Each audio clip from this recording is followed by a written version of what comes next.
The Buckeye is a very striking, iconic butterfly that occurs over a lot of the United States, and it's quite a beautiful butterfly. And anyone who's traveled to southern part of the U.S. Has probably seen the Buckeye. It's in old Colorado, Arizona, New Mexico, Florida. It's all over, but we don't have it here. At least we didn't until this year. And that's why I'm doing the profile on it, is because it finally showed up right here in Washington this year. Buckeye, Junonia coinea. There's the eggs, very typical brushfoot eggs.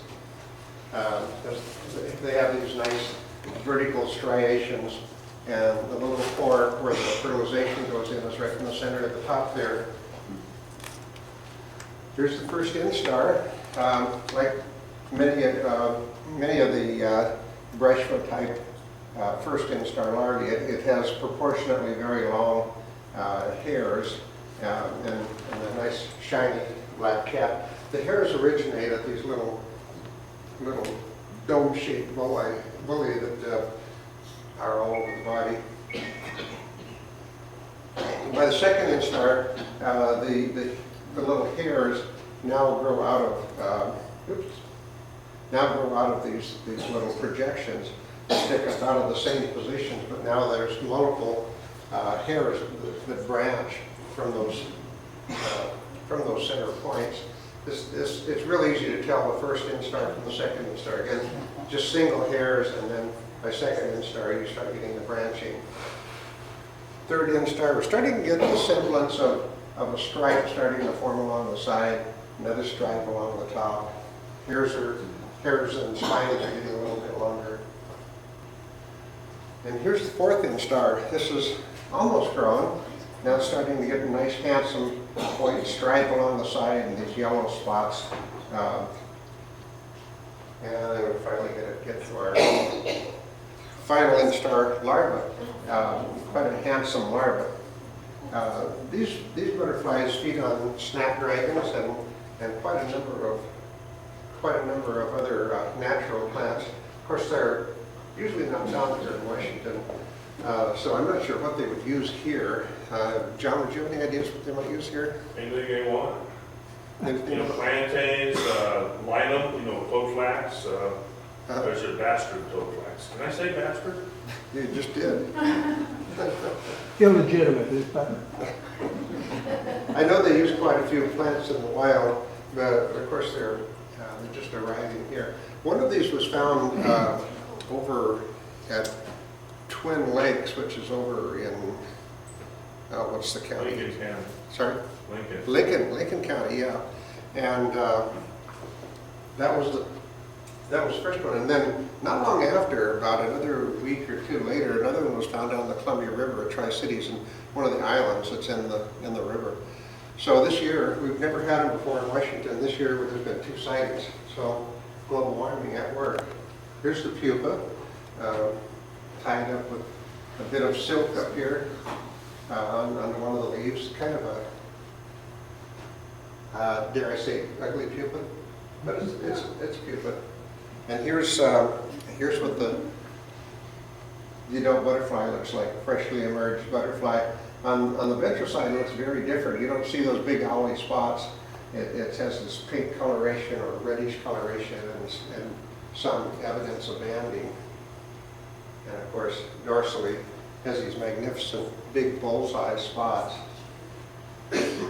Quite a nice butterfly, and we'll probably be seeing more of this guy as time goes on. Here's one of the ones that was seen. This is a field photograph. Now, you don't have to take great photographs of some of these butterflies to document that they occurred in the state. This was the first one found here, and you can see it's clearly Buckeye, even though it's not a very good photo. So that's our first bona fide recorded Buckeye in Washington State. And here's the second one. This is on that island out in the Columbia River. Anybody know what that plant is there? Loosestrife, isn't it? It's loosestrife. Remember when they went to tag the monarchs this year? That's the plant that all the monarchs were on.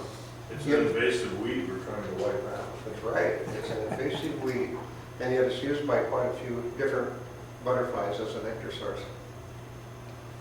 Any questions? Yeah, I'm just curious, was it important that John take that as a specimen because it was a first sighting? No, neither of these Does were the plugged. photograph work? Does the photograph actually, that's accepted? For this sort of a specimen or species, as it's so diagnostic, there's nothing else you'd mistake for it. So, so yes, a photograph does work with this. Now, if it's a fritillary or a blue or something, a photograph of a new species is probably not going to cut it. So they're what a specimen. Yes? Dave, I was in Virginia in September, and they were really, really abundant. The Buckeyes? Yeah.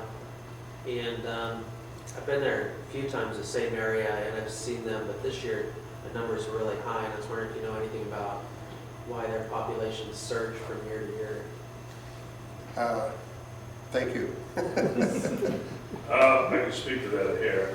There's several factors that, are dictate how abundant any butterfly population is, but for a butterfly that disperses, an awful lot of it has to do with these dispersal events as they occur. If they are dispersing early on into a habitat that's, hostile, dry, or early, Missouri, even Great Basin, for example, they may not ever get a good, and it's not like they're continuously exploding from this one place. They all kind of move in a general direction.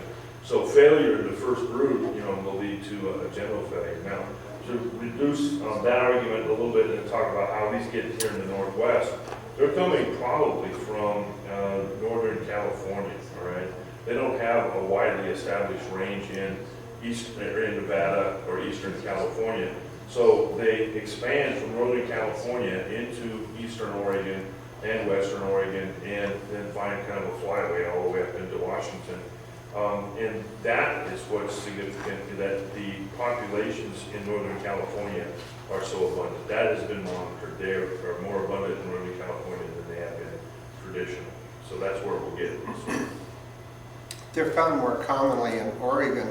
Down at the Oregon Northwest Labs meeting, someone asked how many people here have seen the Buckeye in Oregon this year. And everybody's hands went up, except mine, of course. I hadn't seen it in there. But yeah, Eddie? I was just going to say that the Eugene chapter has indicated that they have a lot of sightings this year, far more than usual. Right. Big year for Buckeyes. Yeah, same principle. That adjacency to Northern California. That's where the main dispersal site. They overwinter there. They diapause there. They don't really diapause as any particular stage. They just kind of get through the winter as whatever stage. And so when weather breaks in the spring, which when we talked about earlier springs, they get a heads up and they get to going and they explode.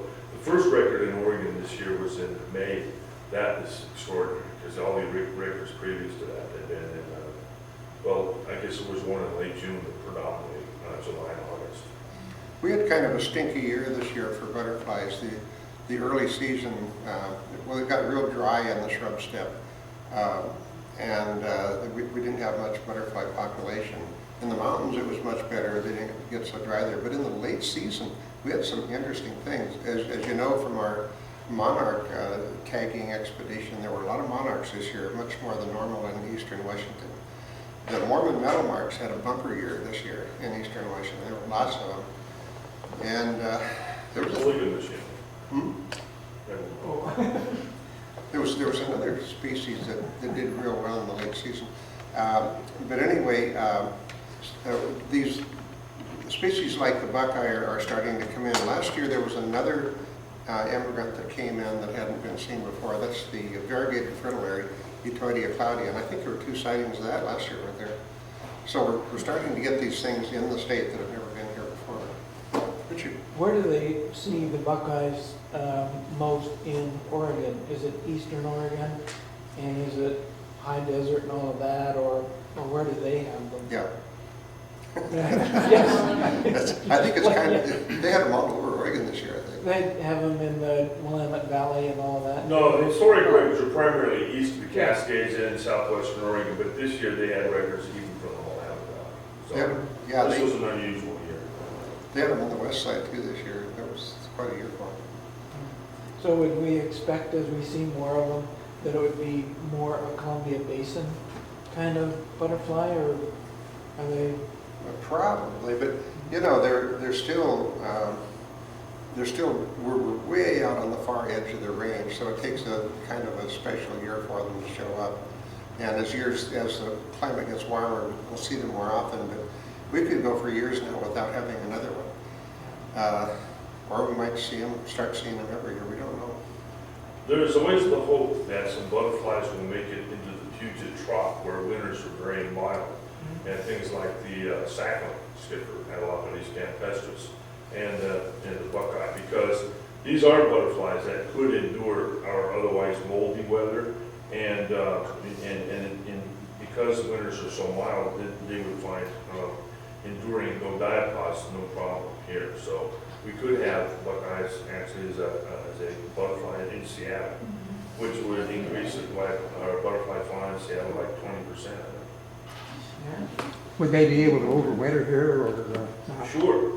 You know, there's nothing to prevent them. That our winter temperatures, I think they're actually capable of getting down to like 20 degrees or something like that. Art Shapiro did a study on that, but yeah, we hardly ever get to 20 degrees, you know. So yeah, they wouldn't have a problem. There's another species that may be working its way into the southeast corner of the state. It's Hackberry. Hackberry butterfly, right. What's the Latin on that?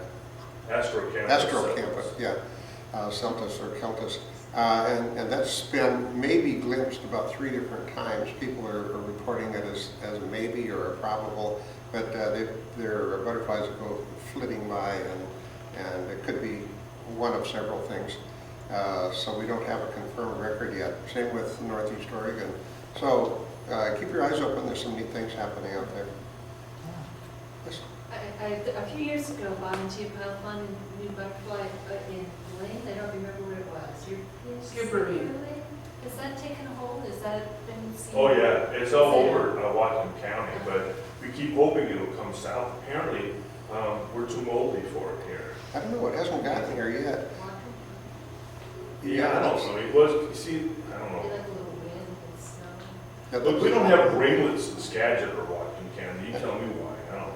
That's the European skipperling. And it suddenly showed up all over Whatcom County. It clearly came down from Canada where it had been sighted.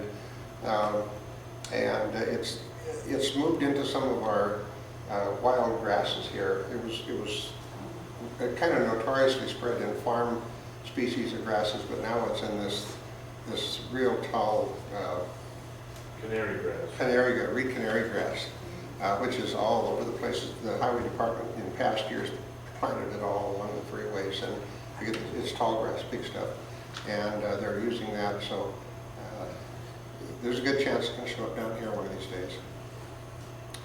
Okay, thank you.